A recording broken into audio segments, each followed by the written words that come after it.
Today, the RBA says shut up and go away.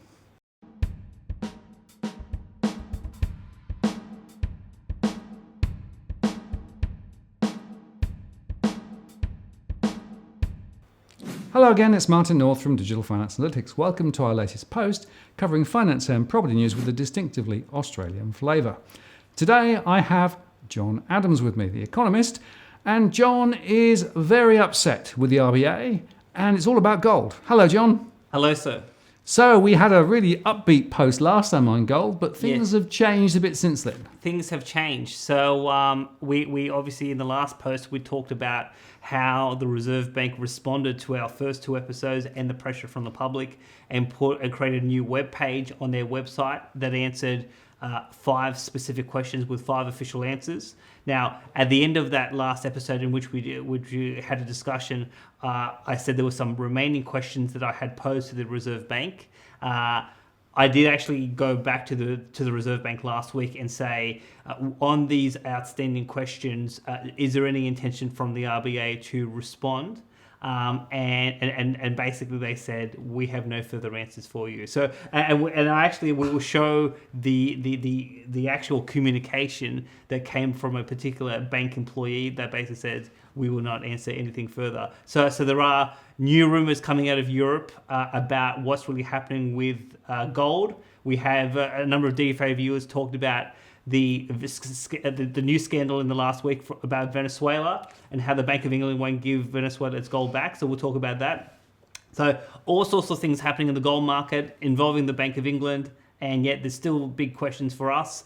And the Reserve Bank says beyond what we've said on our webpage, we will answer no further questions. Okay, so we've got a big raspberry from the Reserve Bank then with regard to this, right? Yes. But that's not going to stop the quest, is it? No, things like it definitely shouldn't stop the quest, because I guess what surprised me the most is the viewers who have watched this series on gold. They think it is a ridiculous proposition that 99.9% of the government's gold is not physically in the country.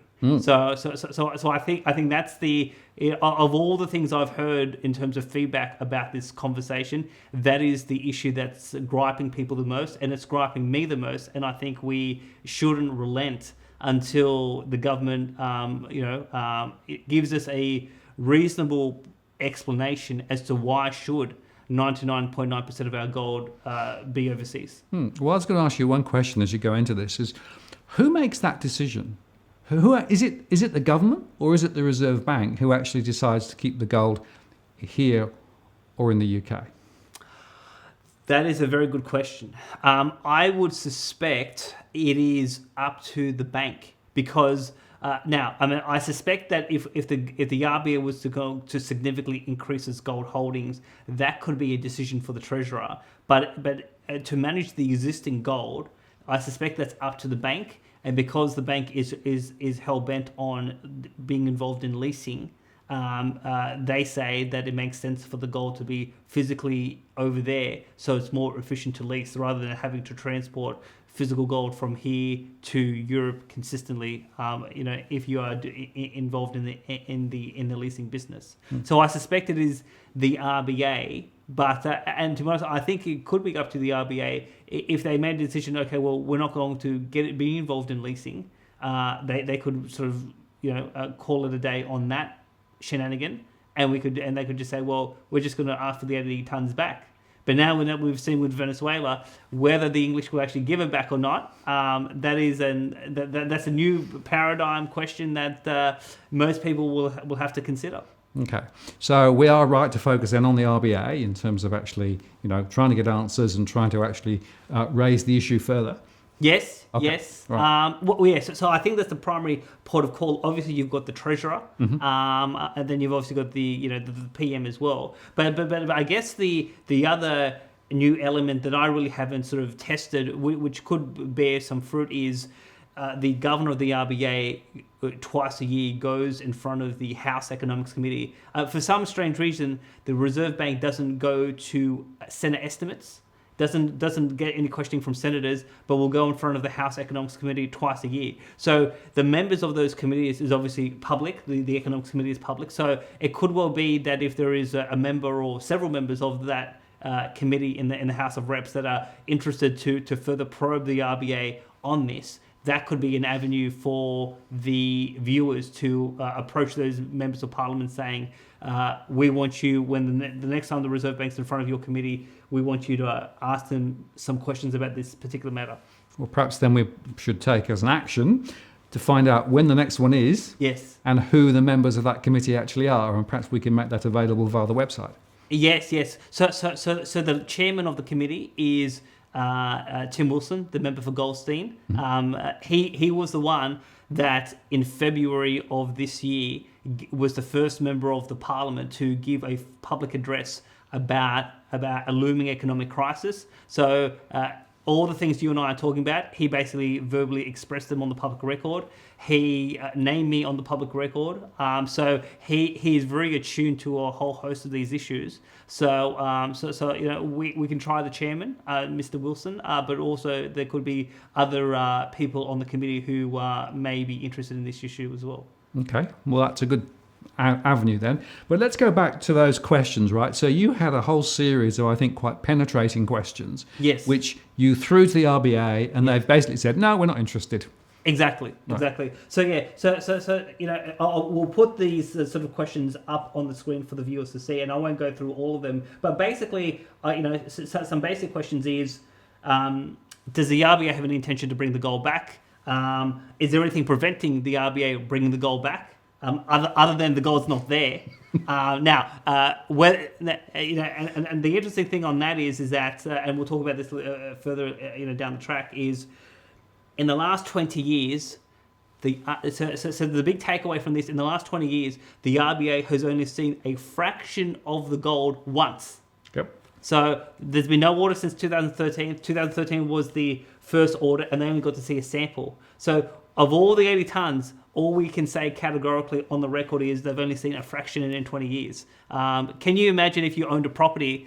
Have you seen this property? I've only seen like a brick of the property once in 20 years. Well, how do you know what about the rest of the structure? That's kind of where we're sort of sitting on that. So obviously there was a whole host of communication that we covered in episode 2 around these gold safe custody arrangements. So there was no arrangement before 2013. So I wanted to drill into that to actually understand, well, do we actually have an agreement?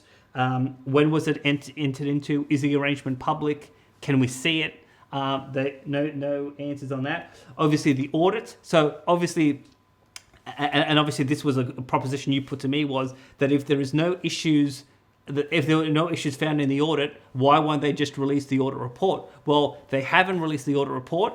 I posed some questions specifically about the audit and the findings of the audit. No, they will not answer anything on the audit itself. And then I asked some questions about the next audit. When is it? And will you be sort of having a different sort of methodology and approach compared to the last audit? No further answers on that. So these are some of the areas that I was willing to drill into.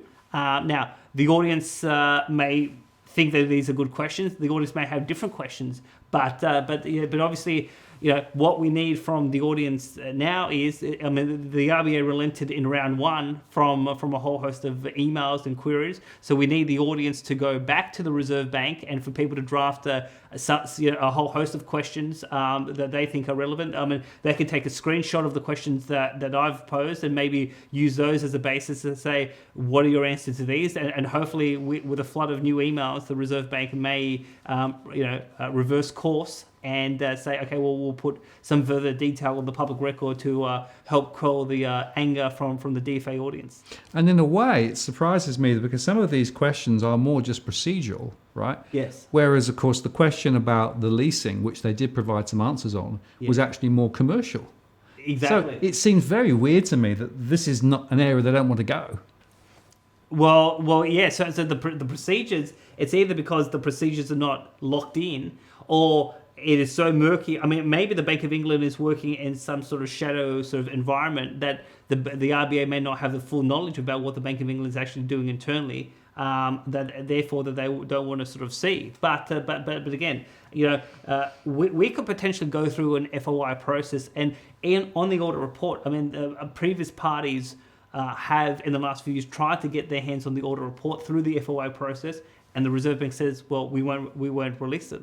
So even if you go through that formal channel, that may still not bear any fruit. So again, the question is, well, if there's nothing to hide about the People's Gold, why won't you release the audit report? So just to prove to the audience that the premise of this episode of Shut Up, Go Away, well, I did get an email from an RBA official, and the individual was Judy Hitchin, who's from the Secretary's Department, and basically in response to the email that I sent about these remaining questions, the email was, "Good evening, John. We have no further answers to your questions." Okay. So it is there, black and white. This is the email I got. Now, I'd be interested to know if from the audience, if they have sought any follow-up questions with the RBA, and has the RBA said to them, "We will not answer your questions." Now, there is this behaviour in some bureaucracies, some agencies, that if they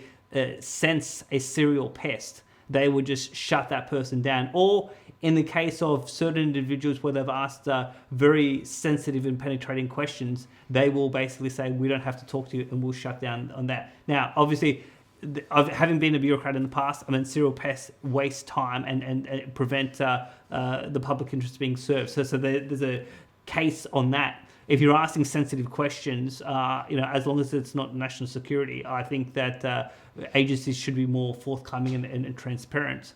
But I don't think I've asked anything that's out of the ordinary in terms of these questions that would solicit this type of response. So you don't think you're a serial pest? No. The thing is that all I'm asking for is answers to legitimate questions that I can't find on the public record.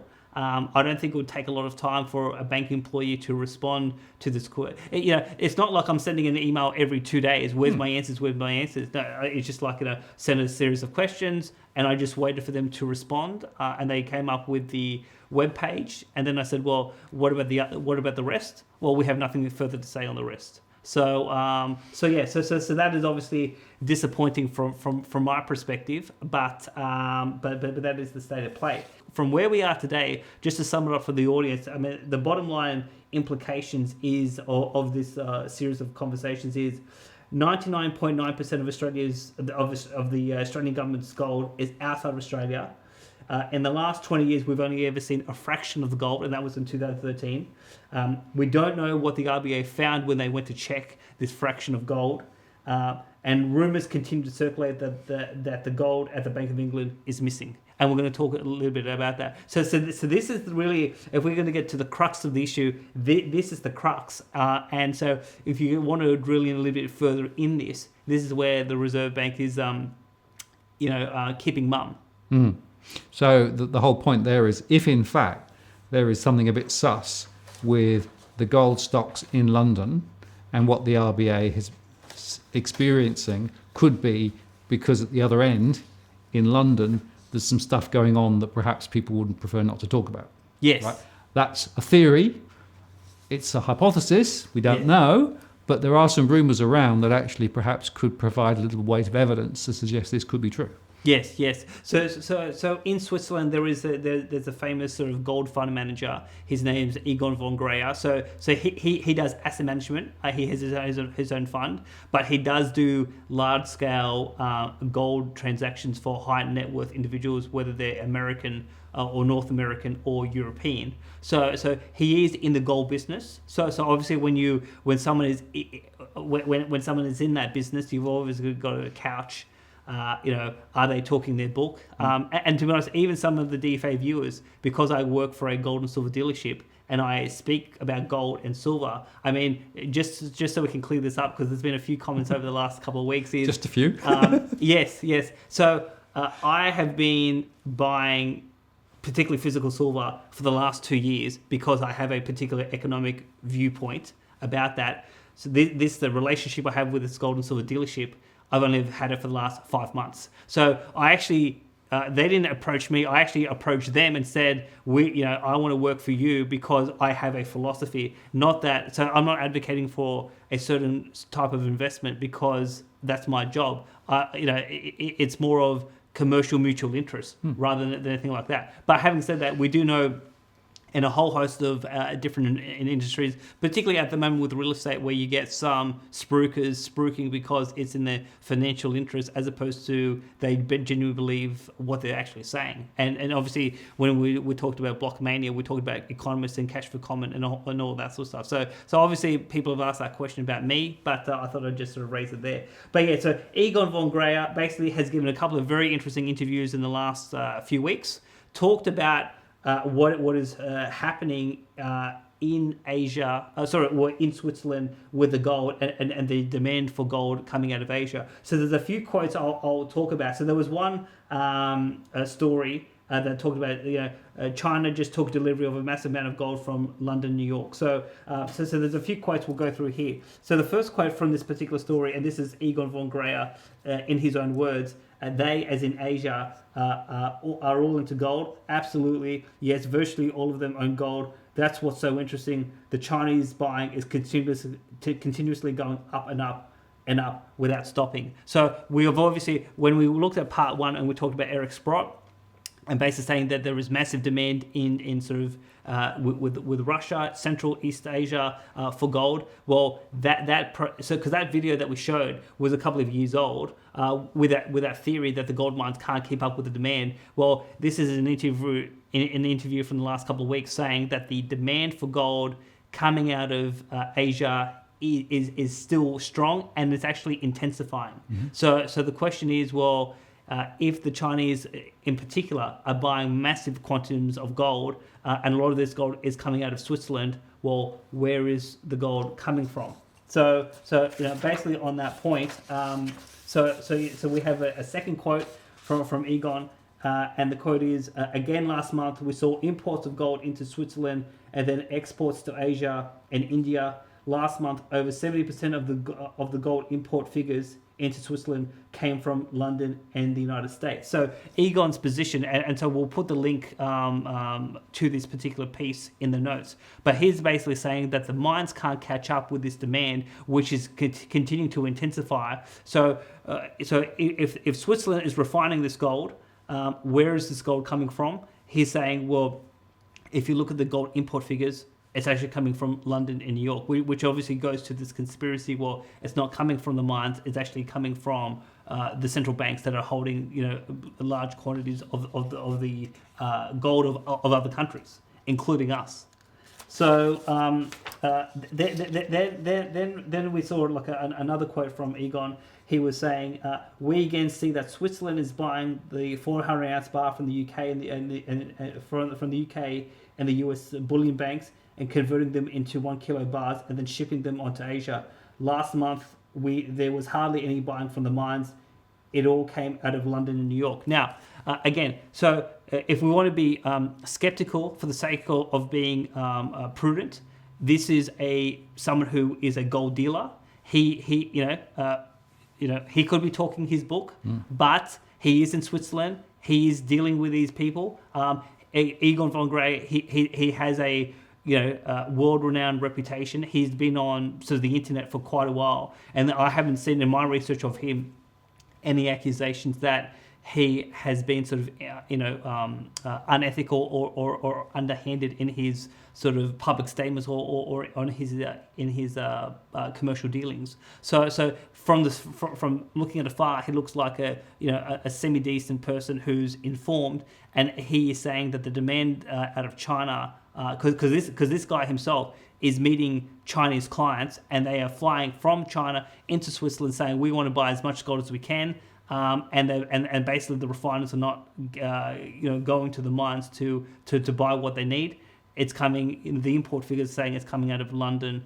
Conspiracy theory that Eric Sprott stated in our first video that the Western central banks are melting down the gold. That was a video from a couple of years ago. This guy in Switzerland in the last 2 weeks is saying that conspiracy is real and it is happening. Now, it's not for us to say whether it's real or not. Given that we have 99.9% of our gold there, our job, I think, is to ensure that our gold, the integrity of our gold, hasn't been infringed. And from what we know from the Reserve Bank to date, they can't prove that to us. if they only saw a fraction in 2013 and that was once in 20 years, well, what about the rest of the gold? And what's happened in the last few years?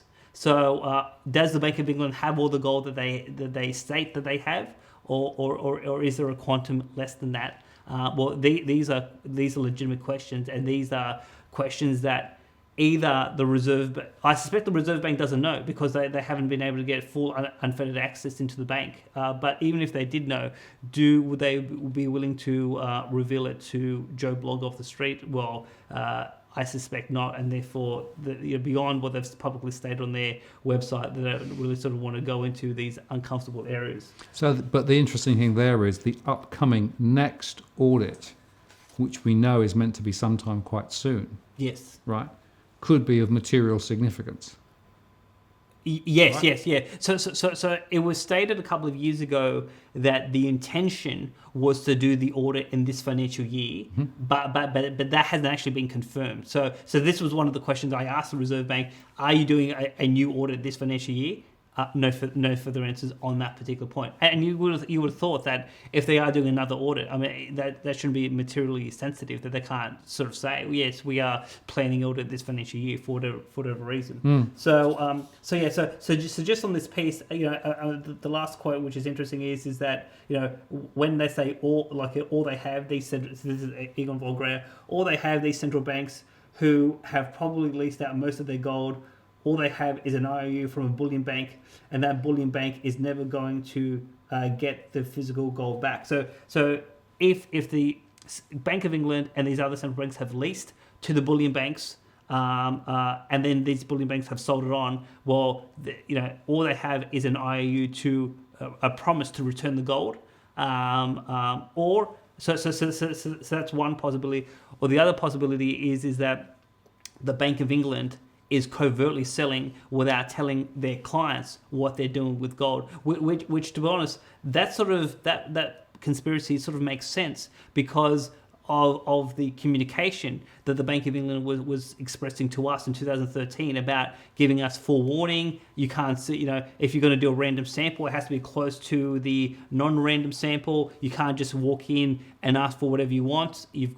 All these sort of limitations. So all of that fishy behavior suggests to me that that maybe the Bank of England is doing something untoward, and that's why even for us, even the mother country, we can't walk in to England and just say hang on, we're basically blood related. Why don't you just show us what's going on? Okay.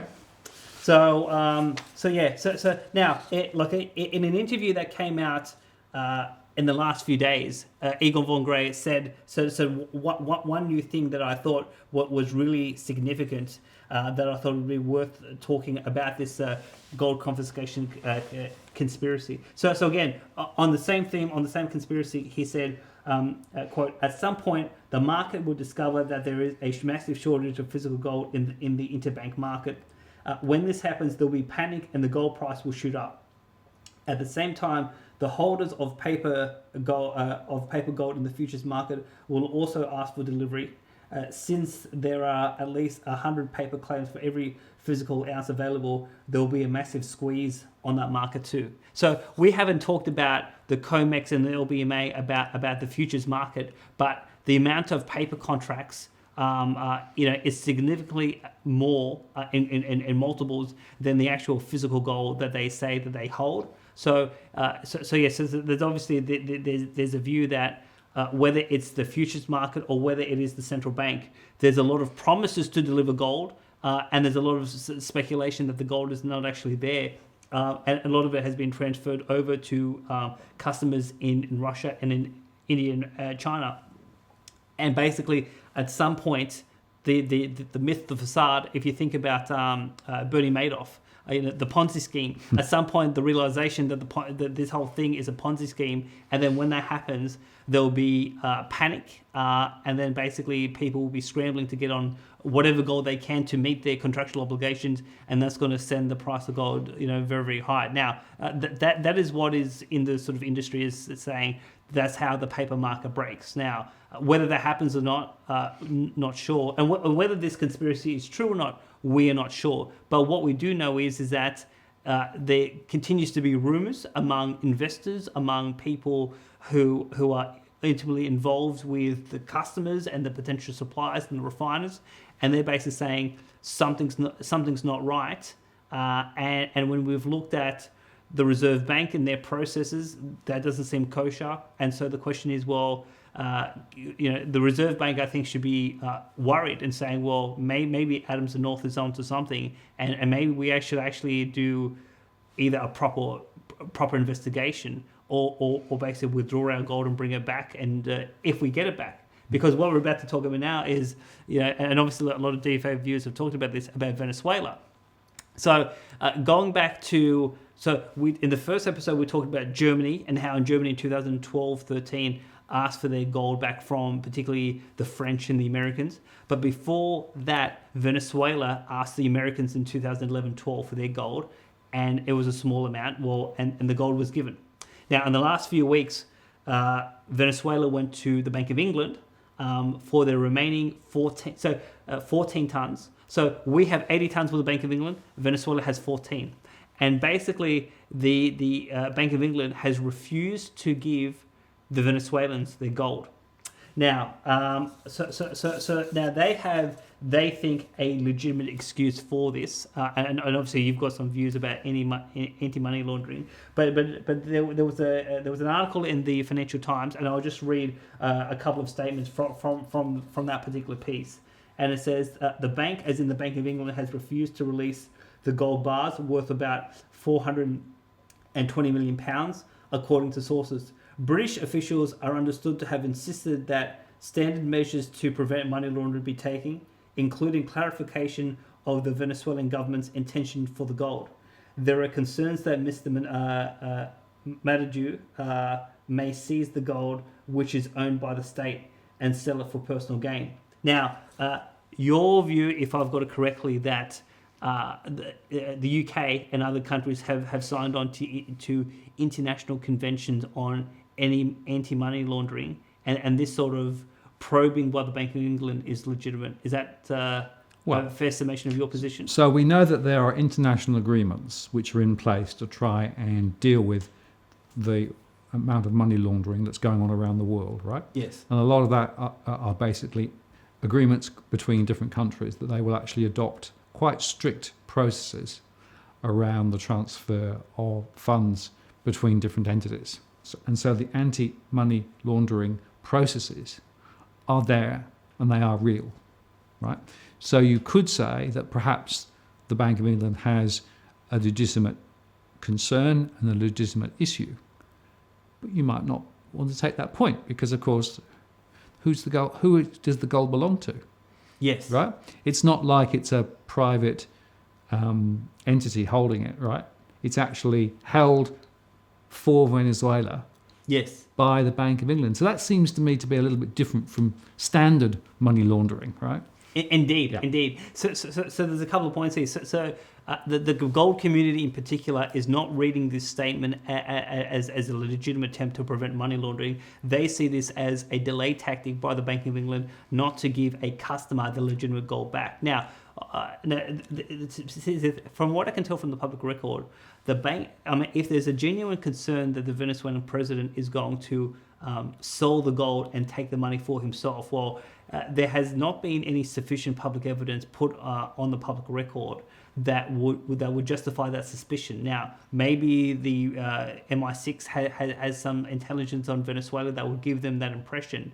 But if the Bank of England wants confidence in the gold market, and particularly with customers like us, if you're going to pull this sort of card, I think there needs to be some more justification as to why you are refusing to give Venezuela its gold back. Now, I suspect that if tomorrow morning we say to the Bank of England we want our 80 tons back and pronto, we would face some sort of delay excuse.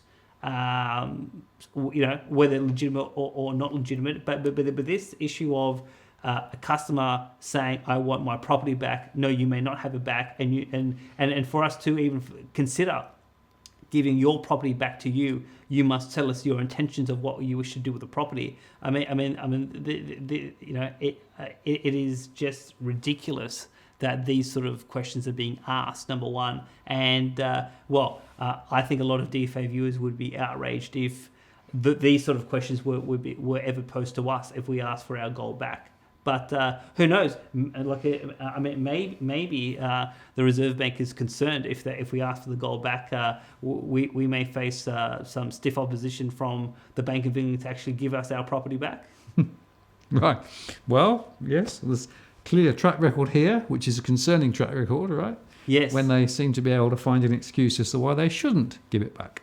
Exactly. No. Exactly. So to sum up the situation, we don't have our gold, and the funny thing is, I had my 4-year-old daughter. I was having a chat to her this morning, and I said to her, Australia's treasure is not in Australia, it's somewhere else. And she goes, "Let's go to every country in the world and find it." And I said to her, "Well, we know where it is. It's over in London." And she goes, "Why do we go to London and go find our treasure?" And I said to my daughter, "Where should Australia's treasure be? In London or in Australia?" She goes, "It should be with us." And so for me, it was very insightful. If you get a 4-year-old kid who instinctively knows that if you have treasure, you must hold that treasure. Well, if this is a sort of insight that is fundamental to human nature, why is the RBA going against what the obvious adult or the obvious kid would say? No, that doesn't just seem that doesn't seem right. So again, the gold's not here.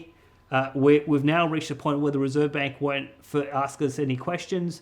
They've only seen the gold, a fraction of the gold, once in 20 years. They won't tell us when they went to see the gold what they saw. We don't know when the next audit is. And basically, there is rumours circulating that the Bank of England's gold is missing. When other parties ask for the gold back, they won't give it back. So there's a picture mounting here, and so what we need from the DFA audience is to write to your local member, write to the Reserve Bank. You can take my questions, take a screenshot of these questions. You can email me directly if you want further guidance about communication. But we need to put more pressure on government and saying, well, we are the sovereign people. You work for us. You can't. It's unacceptable that you say to us, we won't answer any further legitimate questions, and hopefully with enough pressure applied on the Reserve Bank and the government, we can push the ball forward on this matter. Thank you, John.